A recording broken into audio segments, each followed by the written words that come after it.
Capítulo 243 Movimento furtivo. Autor: Minguil. Tradutor: Blue Spark. Revisor: Loliveira 3. Quando Zalrai ouviu o que Laura disse, ele sentiu que havia declarações dentro de suas palavras. Ele olhou para Laura confuso e perguntou: "O que você quer dizer?" Laura olhou para Zalrai e depois riu. Isso significa que esses mentirosos não foram mercantes de verdade. Eles tinham antecedentes. Antecedentes sólidos. Zalrai olhou boquiaberto e perguntou: "Você quer dizer que alguém fez os mentirosos atuarem desse jeito?" "Quem? Para quê?" Laura soltou um sorriso amargo e respondeu: "Quem mais poderia ser? São aqueles que têm medo que os homens fera se tornem poderosos. Entre eles estão a família Purcell, assim como os membros reais do Império Aksu. Há muitos comerciantes na pradaria dos homens fera agora, e eles são seus vigias. Se eles descobrirem uma tribo muito poderosa, ambos pensarão em uma maneira de enfraquecer essa tribo. Para enfraquecer uma tribo, não há movimento mais cruel do que enganar. Este movimento não precisa de muita mão de obra e muita riqueza. Ainda menos para lutar, e pode permitir que cumpram seu objetivo. É por isso que muitas pessoas usam este movimento. Zalrai nunca pensou seriamente que fosse por causa disso. Ele deu uma olhada e disse: "Não me admira que Eyal tenha interrompido Wales. Parece que Eyal também nos trata como esse tipo de mentiroso. Culpa minha, porque acabei falando com muita certeza." Laura riu. "Nós não podemos culpá-lo também. O que você disse foi a verdade, é só que Eyal não acredita em você. Uma vez que nós fizermos mais contato, eles irão acreditar." "Está certo, irmão Rai. Você não sente que o acampamento de Wales está um pouco estranho?" Zalrai assentiu. "Está um pouco estranho, sim. Este acampamento está cheio de guerreiros, e não há nenhuma mulher solteira. Isso é um pouco inexplicável." Laura assentiu. "Posso dizer isso também, mas pela aparência de Wales, não é como se ele tivesse algo importante para fazer, então por que ele viria até aqui?" Meg, que não falou até agora, disse: "Pode ser que Wales esteja aqui para um julgamento." Wales é o sétimo filho do chefe da tribo do Touro Hercúleo, que é basicamente um príncipe. Os nobres humanos geralmente deixam seus próprios filhos saírem para treinar, e a identidade de Wales também é a de um nobre, então ele pode estar aqui para um julgamento de combate, certo? Laura e Zalrai deram uma segunda olhada, e então, Laura riu baixinho. "Parece que pensamos em coisas mais complicadas do que realmente é." "Sim, também ouvi dizer que os príncipes das grandes tribos também seriam julgados. Parece que Wales faz parte disso também, mas a questão de ele estar cercado de chacais é muito suspeito." Zalrai assentiu. "Este assunto é um tanto estranho, mas não é algo que precisamos nos preocupar. Chegamos ao nosso destino e nós lidamos com a tribo do Chacal, certo? Eu até guardei o povo da tribo do Chacal, mas nenhum deles está vivo, infelizmente. Ainda assim, existem duas montarias que estão vivas. Eles estão agora no armazém." Após a batalha, Zalrai colocou os cadáveres da tribo do Chacal no espaço. A fim de evitar as suspeitas de Eyal, Zalrai pessoalmente usou a magia névoa negra para obscurecer o campo de batalha e depois ele coletou os cadáveres. Ele não foi apressado ao transformar o povo da tribo do Chacal em criaturas mortas-vivas. Ele ainda queria obter algumas informações de suas bocas. Mas, ele também não podia deixar Wales e Eyal saberem disso, então ele usou a magia névoa negra para obscurecer o campo de batalha. No momento em que a névoa se dissipou, os cadáveres da tribo do Chacal desapareceram. Isso faria Eyal e os outros pensarem que Zalrai os transformou os cadáveres em criaturas mortas-vivas, que ele colocou em seu espaço de convocação. Esse também era um método comum usado pelos magos negros no continente. Normalmente, depois de terem matado seus inimigos, eles transformavam seus inimigos em criaturas mortas-vivas e os colocavam em seu próprio espaço de convocação. Isso não apenas desencorajaria os inimigos, mas também aumentaria sua própria força. Foi por isso que Zalrai fez isso antes. Tanto Eyal quanto Wales não ficariam nem um pouco suspeitos sobre isso. Laura assentiu com a cabeça e disse: "Vamos esperar até a noite para classificar os homens da tribo do Chacal. Não sabemos quando Wales virá procurar por nós, então não vamos entrar no espaço." Zalrai também assentiu. Ele não pretendia entrar no espaço neste momento. Zhao Hai e os outros sabiam que Wales e Yale estavam falando sobre eles no momento. Quando viram Zhao Hai e os outros deixarem a tenda, Wales conversou com Yale, confuso: professor, por que você não deixou eu e o Zhao Hai continuarmos? Se ele tem muitos grãos e eles forem muito baratos, então é uma ótima notícia para a nossa tribo do Touro Hercúleo. Yale olhou para Wales e balançou a cabeça. Eu sinto que Zhao Hai não estava sendo sincero. Ele realmente tem grãos em suas mãos. Não se esqueça da tribo do Urso Negro 5 anos atrás.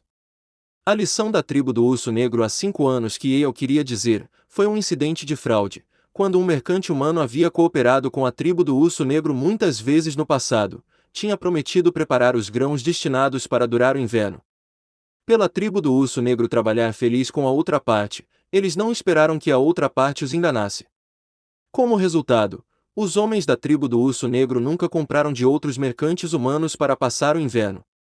No entanto, esse mercante humano tinha desaparecido no final e nunca mais apareceu na pradaria. Pelo período em que a tribo do Urso Negro acreditou, já era tarde demais. Eles não armazenaram os grãos naquele inverno, e a neve foi feroz. Era difícil mobilizar as forças e toda a tribo do Urso Negro enfrentava o perigo de esgotamento de alimentos. Eventualmente, eles não tiveram escolha senão comer a galia e outras bestas mágicas para superar o perigo. Mesmo assim, muitos dos escravos da tribo do Urso Negro morreram de fome. A outrora poderosa tribo do Urso Negro se enfraqueceu. Se não fosse pelas suas poderosas habilidades de luta, eles já teriam sido exterminados. Depois disso, esse assunto causou uma enorme repercussão na pradaria dos Homens-Fera. Houve até um período de tempo em que todas as raças da pradaria não fizeram negócios com mercantes humanos. Muitos mercantes tiveram perdas irrecuperáveis por causa disso. Quando Wales ouviu o que Yale disse, ele ficou surpreso e disse: não pode ser. Eu não acho que Zhao Hai seja esse tipo de pessoa, e ele está segurando a bandeira da amizade. Você não está se preocupando muito. E Yale balançou a cabeça. É sempre melhor ser um pouco mais cauteloso. Devemos sempre lembrar a lição da tribo do Urso Negro. Independentemente de Zhao Hai ter ou não os grãos, não podemos colocar todo o futuro sobre ele. Wales não se opôs a esse ponto. Colocar todo o futuro sob alguém é muito arriscado. Ele não faria isso, então ele não se opôs ao que Yale disse. Yale olhou para Wales e disse: você não acha estranho que estivéssemos sob ataque hoje, Wales? Quando esses vira-latas ficaram tão corajosos e se atreveram a nos atacar? Wales ficou surpreso. Então, professor, o que você quer dizer é que... Yale respondeu: há algo suspeito nisso. Mesmo que os vira-latas roubem alguém, quando isso acontece, suas equipes têm idosos e mulheres, e geralmente atuam em um grupo inteiro. Mas aqueles que nos atacaram hoje eram todos fortes e adultos. Não tinha idosos e mulheres. Você já ouviu falar de tribos de chacais mobilizando 2.000 adultos fortes para realizar roubos antes? Além disso, estamos aqui apenas para passear, por isso não trouxemos muitos objetos de valor e apenas 300 guardas guerreiros. Somos mais poderosos que as pequenas tribos com esse tipo de força por muitas dobras, mas os vira-latas ainda vieram até nós. Esse não é o estilo de ação normal, então estou dizendo que esse assunto é muito estranho. A expressão facial de Wales continuou a mudar enquanto ele ouvia as palavras de Yale. Ele não era tolo. Ele sabia o que as palavras de Yale significavam. Embora Wales fosse o 7º filho do chefe da tribo, ele era o filho preferido de seu pai, e ele era esperto desde pequeno. Isso pode não significar muito para os humanos, mas nas tribos de Homens-Fera, era uma característica incrivelmente positiva. Os Homens-Fera tinham personalidades diretas. Normalmente, quando tinha Homens-Fera que não eram muito espertos, eles pareciam ser tolos aos olhos de outros e facilmente enganados, de modo que os Homens-Fera davam grande importância a crianças espertas e lhes atribuíam um professor-profeta desde muito pequena para a educação. Esse tipo de criança costumava ser o próximo chefe. Desde pequeno, Wales provou ser muito inteligente, então seu pai lhe deu Yale quando ele tinha 5 anos de idade. Isso foi quase como uma dica para todos que ele estava pronto para criar Wales como seu sucessor. Se os outros irmãos de Wales tivessem força ordinária, então não seria muito. A tribo do touro Hercúleo completaria a sucessão sem problemas. Mas o problema era que seus irmãos também eram poderosos. Isso seria problemático. O irmão mais velho de Wales, Gasol, ficou do lado do pai desde pequeno e sempre lutou pela tribo do touro Hercúleo. Nos círculos dos homens-fera, ele tinha um apelido glorioso de Deus da Guerra da Cabeça de Bovino.